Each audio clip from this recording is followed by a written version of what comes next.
The way we navigate through the world is, of course, through our senses, but we're also navigating through a social world, right? In order to understand how the world works, unless you're living alone in the jungle, in which case it's just whatever you project onto that jungle, as soon as other people come in, you need to have a relationship with them, whether it's a relationship of war or it's a relationship of friendship or any other kind of relationship. You are relating to those people at some level. It's part of being a social animal. So what we end up doing is we send out these little signals, very subtle signals. I like to call them pings, like a submarine with a sonar device sending out a little ping, to get a message back so you get a sense of what's going on right now, right? You walk into a room and start acting weirdly. What do people do? Right? They give you a social signal that you're misbehaving, that you are awkward, or that they're being distrustful in some way because you're maybe on drugs, I don't know, or something like that, right? And these are the social signals, the stigmas, that we're afraid of when we do something a little bit more outrageous. We're afraid of violating that social code. Does that kind of make sense to you guys? So these signals are very, very important because they let us know what's real and what's not real. Of course, it's real in the hypnotic sense. It's real because we believe it to be real. And it can be both a constraint and it can be something that enhances us in terms of society and so on. There is a specific signal that I think is incredibly important, and I really don't know why more people don't talk about this. It's relatively well written about in the academia. It's a universal signal, which is something you'll see basically in every culture around the world except one, and that's because they suppress it on purpose. We'll talk about that in a moment. It is a signal that you'll see in colonies of monkeys and apes, so it's a mammalian signal. And it basically separates us and them. It's a signal that says, you're one of us, or are you one of us? Presenting the signal at the right time begins that pinging process where people get to test each other out unconsciously to find out, is this person a friend or a potential threat? Would you like to learn what the signal is and how to use it? Yes? Or, shall we go back to the coloring book?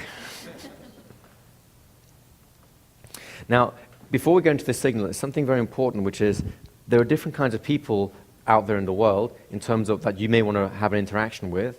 And the signal is not magic. In other words, it'll work with some and not with others, and I'll show you what I mean by that.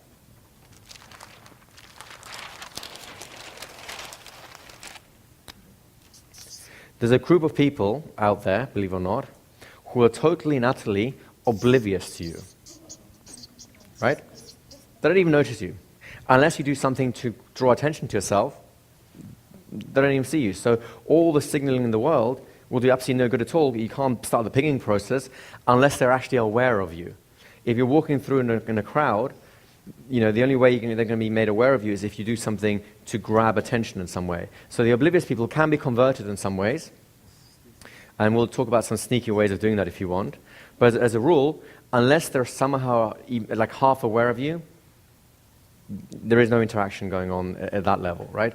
And as long as you perform within social boundaries. As soon as you break social boundaries, it pulls awareness. Other people's awareness will pull their awareness, and so it goes in that direction. Do you kind of see how that works? Remind me later to talk to you about how to make oblivious people aware of you, okay? The second type of people you'll come across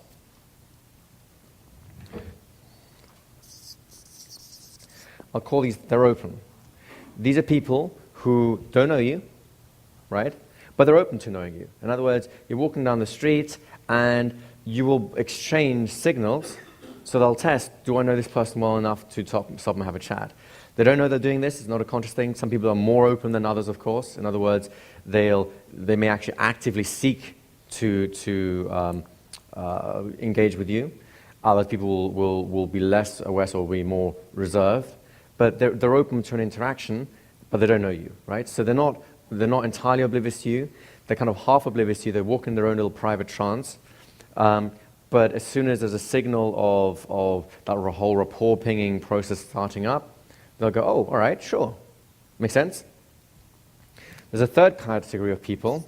This is a lot tougher to work with, although there is something you can do here as well, who are specifically closed for whatever reason. For example, they may not like you. They may know you, and they may not like you, and they may not want to know you. Right? It happens. Not to me, but it happens. Right? Other examples of this might be, for example, an attractive woman in a nightclub or a bar will tend to be more closed. Why? Because people are constantly coming up to her. You see how that works? Or to reverse situation, of course. If you are a celebrity, for example, male or female, again, they tend to be more closed in certain circumstances because they don't want people coming in crowding them. In other circumstances, they have to be like semi-open because otherwise they'll get bad press. And you see how the whole thing works? So in terms of closed individuals, let's think about it more. People who are either personally so inhibited, they're afraid of making contact with others.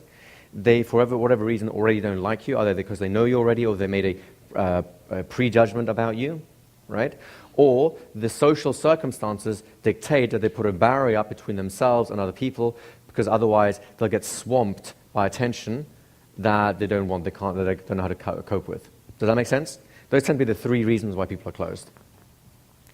And then finally, we have the group of people who I'll call these active people. They're actively seeking to engage you in some way, right? It might be because they're trying to sell you something. It might be because they know you and are friends and, they don't want to be blanked out. They're just being friendly, right?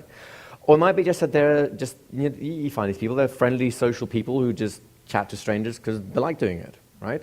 So, as a rule, these are the four basic kind of scenarios that you'll fit yourself in.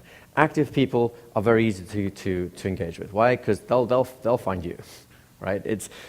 Eye contact is usually enough. In fact, sometimes ignoring eye contact is not enough, right? Closed people are harder to work with, precisely because they're closed.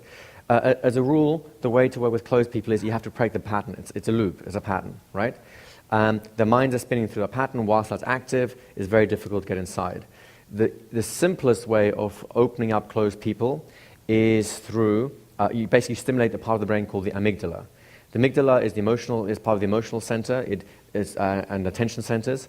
And essentially, it decides, should you panic or should you feel bliss right now? Should you be happy or fear, right? It's a primitive part of the brain. I think it's part of the mammalian brain, if I'm correct. I'm not sure. What the amygdala does, it shuts down with increasing intensity the neocortex, which is the thinking part of the brain. It breaks your thinking loops, right? What are ways to activate the amygdala? Well, mind-bending language is great for that. Not something we'll cover here. Humor is fantastic. Have you ever noticed how a joke at the right time totally transforms the situation? Why? The amygdala is primed, it's triggered by the unexpected. Shock, surprise, etc. Begin to understand what we did yesterday a little bit more now, right? It's the amygdala being triggered, which short-circuits the neocortex, the normal thinking loops, which allows you to present different ideas, which if accepted then become the new reality. In instant induction, of course, it's called trance. Does that make sense to you guys? So the amygdala can be triggered with anything that causes surprise. Humor works on this. There is no joke that does not cause surprise. Otherwise, it's called a bad joke, right? It's true, isn't it? Other ways would be surprised, for example, by stepping out of social norms, break an expectation, pattern interrupt. The classic pattern interrupt, of course, is the handshake. Someone comes up, you try and shake hands, and then you refuse, and they go, "Oh, what's going on?" Right? Depending on what happens at that point, will trigger either fight or flight. They'll either get angry because they feel that they've been taken advantage of in some way, or they'll smile and laugh because the pattern interrupt has been amusing in some sort, right? So closed people, you need to break the pattern, you need to somehow trigger the amygdala, and surprise, the unexpected, is your route into doing that, right? Open people, this is really people in their little private trances who don't seek to disengage, but they're not seeking to actively engage either. I'd say that's probably the greater part or the majority of people out there. Open people will respond to a cycle of that sort of reporting. And it's like this little social ritual that happens unconsciously. Every human being has their own unique way of greeting someone else. Someone might tilt their head, some will smile, some will shake their hands, some will do these sort of things. Those are all idiosyncrasies, right? And I believe, and I don't know if this is a fact, I haven't trained with him. There used to be a hypnotist out there, a great hypnotist called Dave Dobson. Have you heard of the unconscious hello, right? I believe this is what the unconscious hello is, but I can't say it because I've never seen him do it or seen someone else do it. But I believe essentially it is, as you meet someone, you reflect back onto them whatever non-verbal behavior they're making as part of the greeting gesture. Hence, it feels like, oh, great, there's a friend coming my way.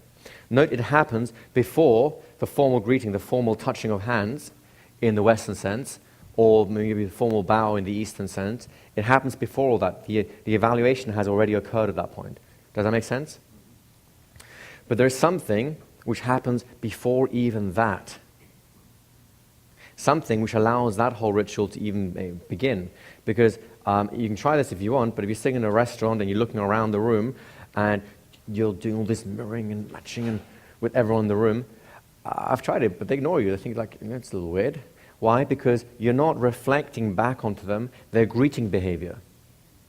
And you can't engage the greeting behavior unless you trigger it somehow. You've got to flip the greeting switch on so they get engaged that whole process so you have something worth reflecting back. Do you see how that works? We'd like to know how to engage that greeting behavior.